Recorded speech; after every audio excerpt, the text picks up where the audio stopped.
ရန်ကုန်ကရွှေတကုံဈေးတော်တန်းမြန်တော်15ပေကျော်ပုံမြင့်ပြီးမြန်မာနိုင်ငံမှာမြင့်ဆုံးဈေးတော်ကြီးရေရှည်တည်နေတဲ့ဖျားကိုပြပါဆိုရင်အဲ့ဒါကတော့အန်တာဝတီဘုံမျိုးရဲ့အထွတ်အမြတ်သမိုင်းစင်လာဘလို့ကြီးမားတဲ့ရွှေမော်တော်ဈေးတော်မြတ်ကြီးပဲဖြစ်ပါတယ်။ဒါပေမဲ့ဈေးတော်မြတ်ကြီးဟာအမြင့်တန်းကြောင့်ဝါစီပြည်သူတို့ပြိုကျပစ္စည်းခဲ့ရပြီးမှပြန်လည်ရုံထားခဲ့ရတဲ့စိတ်လုံရှားကြသမိုင်းကြောင်းတွေလည်းရှိနေပါတယ်။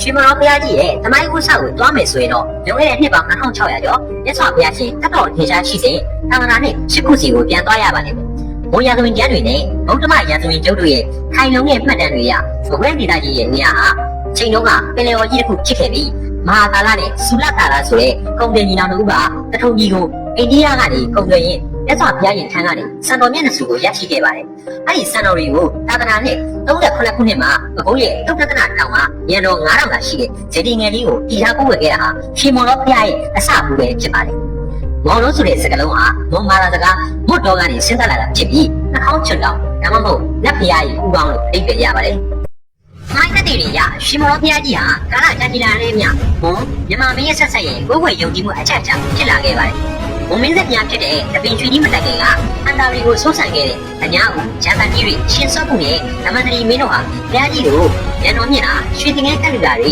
စင်ကစားလွတ်ဆောင်ခဲ့ကြပါတယ်။တောင်ကိုမင်းဆက်မှာဆိုရင်ဘရင်တပင်ချွေကြီးဟာအန်တာရီကိုမသိမ့်ပိုက်နိုင်သေးခင်မှာရန်သူနေမီတွေကရွှေမော်တော်ဘုရားကြီးစီအသက်ဆုံးလာရောက်နာတိမင်္ဂလာပြုလုပ်ခဲ့တယ်ဆိုတဲ့မှတ်တမ်းဟာကမ္ဘာကျော်သမိုင်းအချက်အလက်တစ်ခုဖြစ်ခဲ့ပါတယ်။ဘင်းနဲ့မန်နီယာကြီးလက်ထက်မှာတော့ဘုရားကြီးကိုရန်တော်90တောင်အထိပြစ်တင်ခဲ့ပြီးမိမိရဲ့မကိုက်တဲ့ဘုံမှာပါတယ်ကျွန်တော်တွေကထူတန်းခဲ့တယ်လို့စကိုင်းရက်ရှိကလျာဏီတိတ်တောက်စာနဲ့အန်တာဝီဆင်းပြီးတော့ရှင်ရေးတော်ပုံကျမ်းတွေမှာအတည်ဖော်ပြထားတယ်လို့သိရပါတယ်။ဒါပေမဲ့တဘောကဘေးရနေကရှင်မော်တော်ဘုရားကြီးကိုအချိန်ချင်းစိန်ခေါ်ခဲ့ပါတယ်။ဘုရားကြီးဟာတမိုင်းတခြားငလင်တန်ကိုအနည်းဆုံး32ကြိမ်ထက်မကခံခဲ့ရပါတယ်။အစိုးရလုံးကတော့1930ပြည့်နှစ်မေလ9ရက်နေ့မှာလှုပ်ခတ်ခဲ့တဲ့ဘကုန်းငလင်ကြီးပါပဲ။အဲ့ဒီငလင်ကြောင့်ဇေတော်ကြီးဟာတတိယပစ္စယံအထိပြိုကျပျက်စီးသွားခဲ့ရပါတယ်။ဒါပေမဲ့အဲ့ဒီပြိုကျမှုတွေကစိတ်ဝင်စားစရာကောင်းတာတစ်ခုကတော့ဇေတော်ကြီးရဲ့အပေါ်ပိုင်းစိန်ဖူးတော်နဲ့ခီးတော်အစိတ်ပိုင်းကြီးဟာအောက်ကိုဘုံဘုံလဲမကြပဲဂျင်းမီတော်ပေါ်စိုက်ဝင်ပြီးငြိမ်သက်သွားခဲ့တာပဲဖြစ်ပါတယ်။ဒီနေ့ခေတ်ဘကုန်းရှိမော်တော်ဘုရားကိုရောက်ရင်ချီအောင်စီတော်အဟောင်းရဲ့အထွတ်အပိုင်းကြီး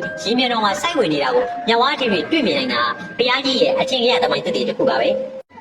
1930မှာပြိုကျခဲ့တဲ့ဘုရားကြီးကိုဒုတိယကမ္ဘာစစ်ပြီး1952ခုနှစ်မှာနိုင်ငံတော်ဆိုရနဲ့ပြည်သူတွေစွတ်ပေါင်းပြီးပြန်လည်တည်ထားခဲ့တာ1954ခုနှစ်မှာတော့အခုပြည်သူတွေပူးမြော်နေရတဲ့ညံတော်383ပြီလမ်းမ30ရှိတဲ့မြန်မာနိုင်ငံရဲ့အမြင့်ဆုံးသမိုင်းဝင်ရွှေမော်တော်စေတော်ကြီးဖြစ်ပြန်လည်ဝှင့်ထည်လာခဲ့တာပဲဖြစ်ပါတယ်။ဒါကြောင့်ရွှေမော်တော်ဘုရားကြီးဟာရာစုနှစ်ပေါင်းများစွာရဲ့အနေအမြင့်အတအကျတွေကိုကြက်ကြံခံရင်မြမဗုဒ္ဓဘာသာသမိုင်းရဲ့တက်ရောက်တစ်ခုဖြစ်ရပ်တည်နေတာပဲဖြစ်ပါတယ်။ကျွန်တော်ရဲ့နားထောင်သူများအနေနဲ့ဘုံမြင့်ကိုရောက်ခဲ့ရင်တော့ငါစီအတန်ကြောင့်ပြုံကျခဲ့တဲ့ဇေဒီကြီးကိုကိုယ်တိုင်ပဲရောက်ကြည့်ချွေရင်သမိုင်းရဲ့တန်ဖို့ခံစားကြည့်လို့တိုက်တွန်းလိုက်ရပါတယ်ခင်ဗျာ။ဒီလိုမျိုးစိတ်ဝင်စားစရာဘုရားသမိုင်းလေးနဲ့အတူနောက်ဗီဒီယိုတွေမှာပြန်ဆုံပါမယ်။အားပေးသူတိုင်းကိုအထူးပဲကျေးဇူးတင်ရှိပါတယ်။